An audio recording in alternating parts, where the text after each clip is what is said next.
ሰላም እንዴት ቆይታችኋል? ውድ ፎሎወሮቻችን ማትስ ቀጥለናል አብረን እናያለን። የ8ኛ ክፍል ሊኒየር ኢኩዌሽን እና ኢንኢኳሊቲ ነው አብረን የምናየው። ከተሰጠን ጥያቄ what is the solution set of the equation 2 times 3x plus 5 minus 30 is equals to 8 minus 2 in the bracket x minus 2 የሚለውን እንዴት አድርገን ነው የምንሰራው? መጀመሪያ ብራኬት ውስጥ ያለውን ዲስትሪቢዩት እናደርግና እናባዛለን።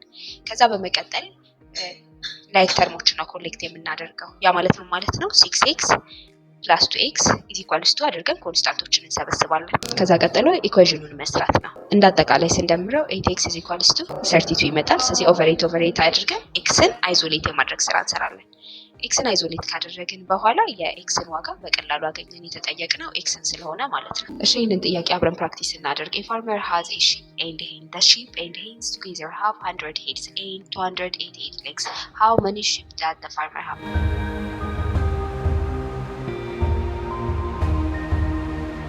እሺ አብረን እንስራ። የተሰጠን ጥያቄ ሺፕ እና ሄኖቹ አንድ ላይ ተደምረው 100 ሄድ አላቸው። ከዛ ደግሞ አንድ ላይ ተደምረው 288 ሌግ አላቸው።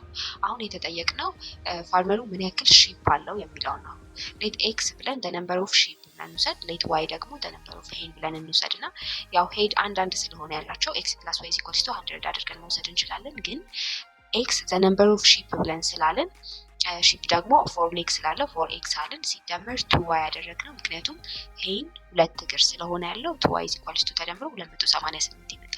ከዚህ ቀጥሎ 288ን ማቅለል እንችላለን because ሁለትን ከሁለቱም ዳይሬክሽን ኮመን ስለምንወስድ 2x plus y is equals to 144 ይመጣል። ስለዚህ x plus y is equals to 100 2x plus y is equals to 144 ከዛ ኤሊሚኔሽን ሜተድ መጠቀም ነው። ኤሊሚኔሽን ሜተድን ስንጠቀም yን ማጥፋት ከዛ አንዱን ቫሪያብል ማጥፋት ሌላኛውን ማግኘት ከዛ ሰብስቲቲዩት አድርገው ደግሞ ቀጣዩን ማግኘት ነው። ስለዚህ x plus y is equals to 100 የሚለው y ልናጠፋና ከሁለቱም ቦታ ላይ y ልናጠፋና minus x is equals to minus 44 ይመጣል ማለት ነው በመቀናነስ።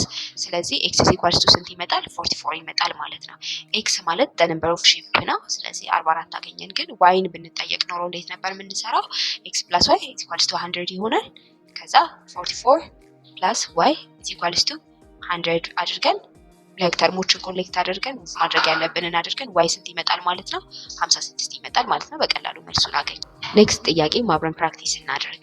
what is the solution set of the inequality x plus 1 over 3 greater than 2x over 5? አሁን ኢኒኳሊቲ ነው የተሰጠን። ኢኩዌሽን ከሆነ በቀላሉ መስራት እንችላለን። ኢኒኳሊቲ ከሆነ ደግሞ ኔጋቲቮችን ሙቭ ስናደርግ ኢኒኳሊቲ ሳይን ይቀየራል አይደል? ይሄ ሩላችን ነው። ስለዚህ እሱን በመከተል መጀመሪያ ስራችንን ለማቅለል ኤልሲኤም እንወስዳለን። ኤልሲኤም ስንት ነው? 15። ስለዚህ መልቲፕላይ ቦth sides by 15 አድርገን በ15 ስናባዛው ስንት ይመጣል?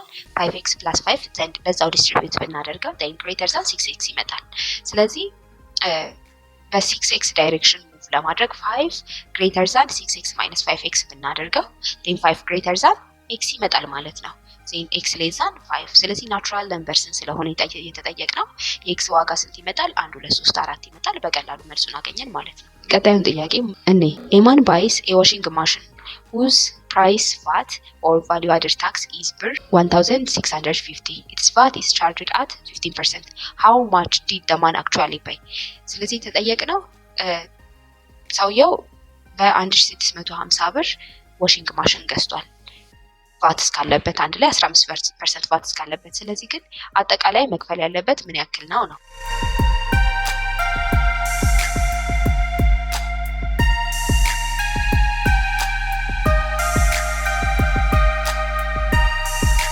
ይህንን አይዲያ ተከተለን ስንሰራ ኤክስ የምንለው አክቹዋል ፔይ ነው ብለን ብንወስድ 15% ኦፍ ኤክስ ደግሞ ስንት ተሰጥቶናል? 1650 ተሰጥቶናል። 1650 ተሰጥቶናል። ስለዚህ ቫቱን ለብቻው አይዞሌት አድርገን ለመስራት ኤክስ is equals to 1650 ሲካፈል ለ0.15 እናደርገዋለን። ስለዚህ ምን ያክል ነው ማለት ነው? አክቹዋል ፔዩ 11000 ብር ነው ማለት ነው። በቀላሉ እንደዚህ አይነት ጥያቄዎችን መስራት እንችላለን። ላይክ፣ ሼር፣ ሰብስክራይብ፣ ፎሎ እያደረጋችሁ እንደነዚህ አይነት የተለያዩ ጥያቄዎች አጭርና ግልጽ በሆነ መንገድ እንድታገኙ ለጓደኞቻችሁም ሼር እያደረጋችሁ ፎሎ እያደረጋችሁ አብራችሁን ነው።